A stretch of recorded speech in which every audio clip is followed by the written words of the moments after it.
Doctor Roy, desde su punto de vista, ¿por qué la iglesia cristiana abandonó el uso del libro de Enoch, siendo que la iglesia primitiva lo estimó y lo usó como lo evidencia el Nuevo Testamento? En principio, creo que habría un poco que matizar la pregunta, porque es cierto que después los materiales enóquicos que comenzaron siendo transmitidos en círculos cristianos, en lo que llamaremos el cristianismo ortodoxo, esos materiales dejaron de ser considerados materiales, yo diría, de valor, eh, o por lo menos materiales que serían propios para piadosos que los leyeran.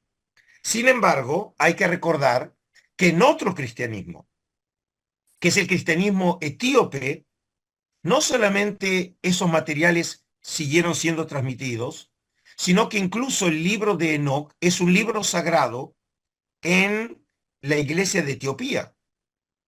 Es decir, que llegó a ser ahora un libro canónico para la iglesia de Etiopía. Eso explica que cuando llega a Etiopía, y eh, nosotros hoy sabemos que llega a Etiopía a partir de traducciones del griego.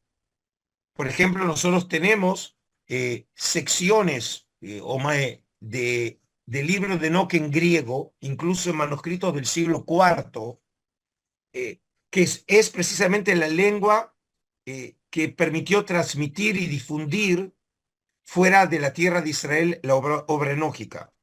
Aquí tengo que hacer la salvedad que el libro de Enoch o las obras enóquicas, los escritos enóquicos fueron originalmente escritos en arameo, y eso lo sabemos gracias a los rollos del Mar Muerto.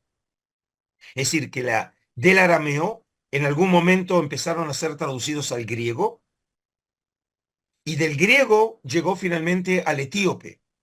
Es decir, que en la iglesia etíope ya llegó con un gran prestigio el material enóquico.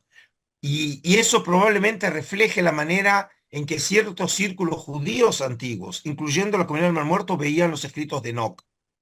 Eso explica también por qué relativamente tantas copias de los escritos se encontraron entre los rollos del Mar Muerto. Tenemos más de 10 copias de distintas secciones del libro de Enoch.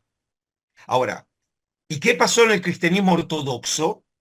Bueno, aquí probablemente puede ser que eh, hubiera temor a que la figura de Enoch pudiera de alguna manera ensombrecer la figura de Jesús, porque precisamente Enoch empieza, en la literatura enóquica juega una figura mesiánica que es el hijo del hombre, ¿sí?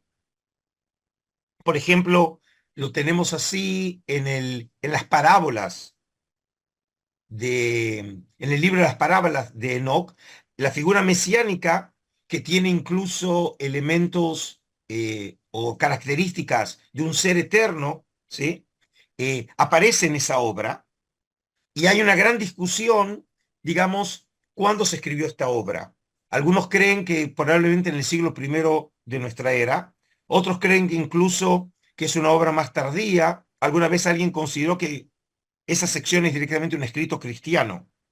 Es decir, porque hay elementos que nos recuerdan mucho la figura de Jesús. Ahora, y esto es un punto importante porque en los escritos enóquicos se habla del Hijo del Hombre, pero no se hace una referencia a Jesús. Y obviamente es de suponer que los cristianos se preguntaban si estaban hablando de la misma figura, ¿sí?